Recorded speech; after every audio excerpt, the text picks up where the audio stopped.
तो चलिए शुरुआत 1 मिनट एक खबर से। प्रधानमंत्री मोदी आज आजादी के 75 साल के जश्न की शुरुआत साबरमती से करेंगे। प्रधानमंत्री मोदी आज गुजरात के अहमदाबाद में मौजूद साबरमती आश्रम से स्वतंत्रता मार्च को हरी झंडी दिखाकर रवाना करेंगे।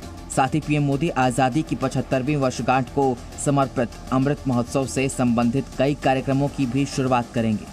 प्रधानमंत्री कार्यालय से जारी एक बयान के मुताबिक प्रधानमंत्री आजादी के अमृत महोत्सव से संबंधित अनेक सांस्कृतिक और डिजिटल कार्यक्रमों का उद्घाटन करेंगे। साथ ही साबरमती आश्रम में मौजूद लोगों को भी संबोधित करेंगे। प्रधानमंत्री मोदी ने ट्वीट कर कहा, भारत के गौरवशाली इतिहास में 12 मार्च एक विशेष दिन है। साल 1930 में इसी दिन महात्मा गांधी के नेतृत्व में दांडी यात्रा की शुरुआत हुई थी। आजादी की 75वीं वर्षगांठ को समर्पित आजादी का अमृत महोत्सव की साबरमती आश्रम से शुरुआत होगी। प्रधानमंत्री सुबह 10:05 पर अहमदाबाद एयरपोर्ट पहुंचेंगे। 10:30 बजे साबरमती आश्रम आएंगे। 10:30 बजे से 12:15 बजे तक साबरमती आश्रम में होने वाले कार्यक्रमों में हिस्सा लेंगे। आज नंदीग्राम से बीजेपी नेता शुवेंदु अधिकारी अपना नामांकन दाखिल करते हैं। बंगाल की चुनावी राजनीति में सबसे अहम सीट बन चुकी नंदीग्राम से मुख्यमंत्री ममता बनर्जी के बाद अब टीएमसी से बीजेपी में आए शुवेंदु अधिकारी आज अपना नामांकन पत्र दाखिल करेंगे। प्रदेश बीजेपी की ओर से बताया गया कि नामांकन पत्र दाखिल करने के मौके पर केंद्रीय पेट्रोलियम मंत्री धर्मेंद्र प्रधान और केंद्रीय मंत्री स्मृति ईरानी भी मौजूद रहेंगी। दरअसल इस सीट पर इस बार बेहद रोमांचक मुकाबला देखने को मिलने वाला है। जहां कभी ममता से सबसे करीबी रहे, अब बीजेपी के सबसे कद्दावर नेता शुवेंदु अधिकारी और ममता का मुकाबला सीधे आमने सामने का होने वाला है। ममता बनर्जी ने इस बार कोलकाता की भवानीपुर सीट छोड़कर नंदीग्राम से चुनाव लड़ रही हैं, जहां से ममता ने बुधवार को अपना नामांकन दाखिल किया था। हालांकि इसके बाद ममता के पैर में फ्रैक्चर भी हो गया। इधर नामांकन दाखिल करने से पहले शुवेंदु अधिकारी ने गुरुवार को महाशिवरात्रि के मौके पर नंदीग्राम के एक शिव मंदिर में पूजा अर्चना की। इसी मंदिर में नामांकन से पहले ममता बनर्जी भी गई थी। शुवेंदु अधिकारी ने पूजा के बाद नंदीग्राम में रोड शो भी किया। इस बार ममता बनर्जी व्हील चेयर से ही चुनाव प्रचार की कमान संभालेंगी। पश्चिम बंगाल की मुख्यमंत्री ममता बनर्जी अस्पताल से छुट्टी मिलने के बाद व्हील चेयर पर बैठकर ही चुनाव प्रचार करेंगी। ममता ने अस्पताल से इसकी जानकारी भी दी है। ममता का संदेश वाला ये वीडियो तेजी से वायरल हुआ है। 1 मिनट 19 सेकंड के इस वीडियो संदेश में ममता बनर्जी अस्पताल के बेड से ही कह रही हैं कि मैं अपनी कार के बोनट पर खड़े होकर नमस्कार कर रही थी। उसी समय मेरे ऊपर दबाव आ गया और कार से मुझे चोट लग गई। ममता ने कहा है कि अगले 2 से 3 दिनों में अपनी फील्ड पर वापस लौट जाऊंगी। हो सकता है कि पैर में कुछ समस्या जरूर रहेगी, लेकिन मैं उसे मैनेज कर लूंगी। मैं अपनी जनसभाओं को बर्बाद नहीं होने दूंगी। इसके लिए कुछ दिन मुझे व्हील चेयर पर रहना पड़ सकता है। मुझे इसमें से आप लोगों का सहयोग चाहिए। ममता ने पार्टी कार्यकर्ताओं से कहा है कि मैं सभी से अनुरोध करती हूं कि शांत और संयमित रहें। ऐसा कुछ न करें जिससे लोगों को किसी तरह की परेशानी हो। गौरतलब है कि नंदीग्राम में ममता बनर्जी को चोट लगने की घटना को लेकर तृणमूल कांग्रेस के नेता और कार्यकर्ता जगह जगह प्रदर्शन कर रहे हैं। ममता को लगी चोट में प्रधानमंत्री का नाम घसीटने पर बीजेपी ने ऐतराज जताया है। ममता बनर्जी को लगी चोट के खिलाफ टीएमसी पूरे बंगाल में प्रदर्शन करेगी। वहीं ममता बनर्जी को लगी चोट पर बीजेपी ने सवाल उठाया है। केंद्रीय मंत्री बाबुल सुप्रियो ने कहा कि इतनी सुरक्षा के बाद भी मुख्यमंत्री पर हमला कैसे हो सकता है।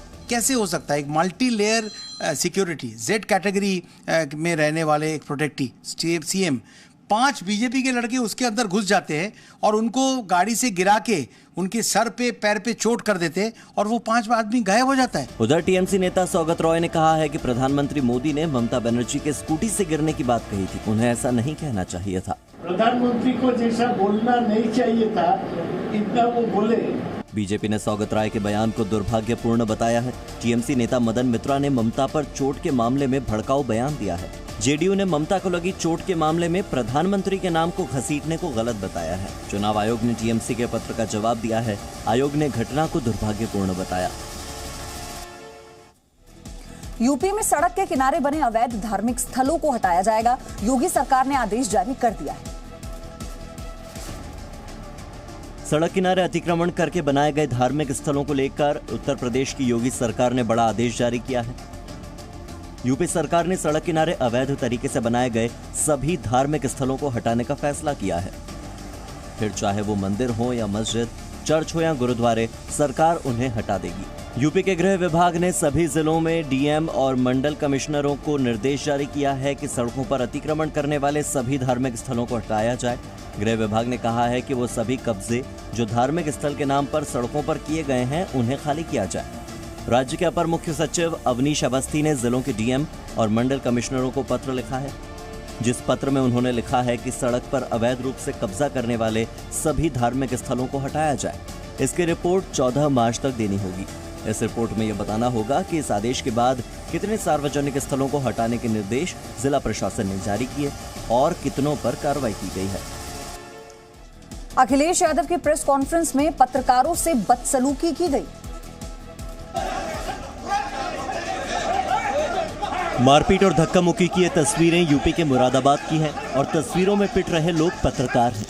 पहले तो अखिलेश यादव ने इन्हें अपनी बात रखने के लिए बुलाया, लेकिन जब पत्रकारों ने सवाल दागने शुरू किए तो अखिलेश का पारा चढ़ गया और फिर उनके सुरक्षा कर्मियों ने हद पार करते हुए कई पत्रकारों से बदसलूकी की और मारपीट शुरू कर दी। भीड़ के बीच खड़े अखिलेश यादव भी पत्रकारों को आंख दिखाते रहे और अपने गुस्से से उन्हें दबाने की कोशिश करते दिख रहे हैं। पत्रकार सिर्फ अखिलेश से अकेले में बात करना चाहते थे, लेकिन अखिलेश यादव और उनके सुरक्षाकर्मी इसके लिए तैयार नहीं थे। सवाल यह है कि आखिर अखिलेश पत्रकारों के सवालों से भाग क्यों रहे थे। उधर पत्रकारों से बदसलूकी पर बीजेपी ने ट्वीट कर कहा कि अभी सत्ता से बाहर हैं तब इतनी गुंडई है, सोचिए सत्ता में रहते तो कितना नशा होता होगा। जानकारी के अनुसार अखिलेश यादव 2 दिन के दौरे पर मुरादाबाद आए हुए हैं, जहां उन्हें कार्यकर्ता सम्मेलन में हिस्सा लेना था। भारत अब लोकतांत्रिक देश नहीं रहा वाले बयान पर बीजेपी ने राहुल गांधी पर पलटवार किया है। वायनाड से कांग्रेस सांसद राहुल गांधी ने ट्वीट कर कहा कि भारत अब लोकतांत्रिक देश नहीं रहा है।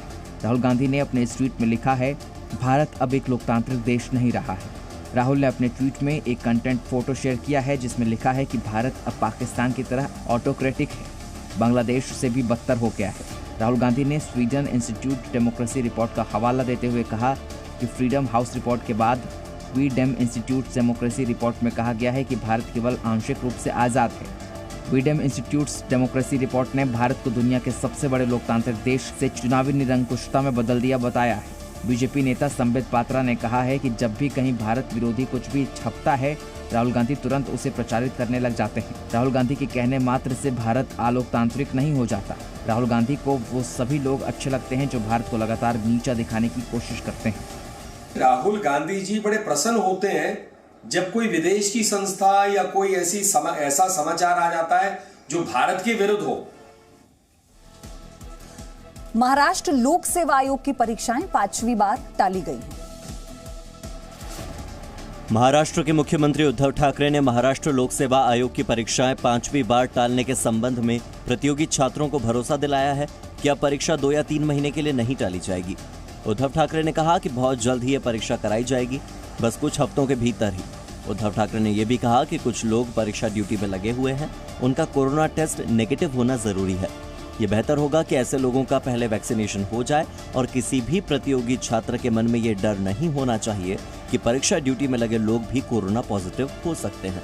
उद्धव ठाकरे के मुताबिक इससे पहले जब भी परीक्षा टाली गई थी तब मैंने कहा था कि अगली बार ऐसा नहीं होगा। आज ये परीक्षा इसीलिए स्थगित की गई है क्योंकि कोरोना के मामले चिंताजनक रूप से बढ़ रहे हैं। उद्धव ठाकरे ने छात्रों को भरोसा दिलाया है कि मैं छात्रों की भावनाओं के साथ नहीं खेलना चाहता, लेकिन मैं उनके स्वास्थ्य के साथ भी खिलवाड़ नहीं कर सकता। मैं जो अतिरिक्त समय मांग रहा हूं वो बस ज्यादा बेहतर तैयारी के लिए है। गाजियाबाद की फैक्ट्री में लगी आग पर काबू पा लिया गया है। यूपी के गाजियाबाद में एक फैक्ट्री में आग लगने से भारी नुकसान की खबर है। जिस फैक्ट्री में यह आग लगी है वहां मास्क और पीपीई किट बनाने का काम किया जा रहा था। फैक्ट्री में आग की सूचना मिलते ही कई फायर ब्रिगेड की गाड़ियां मौके पर पहुंच गई और आग पर काबू पा लिया। फैक्ट्री में लगी आग में कुल 14 लोगों के झुलसने की खबर है। सभी घायलों का अलग अलग प्राइवेट अस्पतालों में इलाज जारी है। फैक्ट्री में केमिकल के ड्रम में धमाके भी हुए हैं। फिलहाल आग लगने की वजह साफ नहीं हुई है। मौके पर पहुंचे एसएसपी ने बताया कि स्थानीय पुलिस और दमकल विभाग को सूचना मिली थी कि मेडिकल इक्विपमेंट बनाने वाली फैक्ट्री में भीषण आग लग गई है। सूचना के आधार पर पुलिस और दमकल विभाग की गाड़ी पहुंची और आग पर कई घंटे की कड़ी मशक्कत के बाद काबू पा लिया गया। फैक्ट्री में surgical gloves, mask, PPE kit, face shield, bandage और टेप बनाई जाती है। आग को देखते हुए आसपास के इलाके में अफरा तफरी मच गई। एहतियातन आसपास की फैक्ट्रियों को भी पुलिस ने खाली करा लिया। करीब 2 घंटे में आग पर काबू पाया जा सका। Presenting B News app, available on Google Play and App Store. Download it now.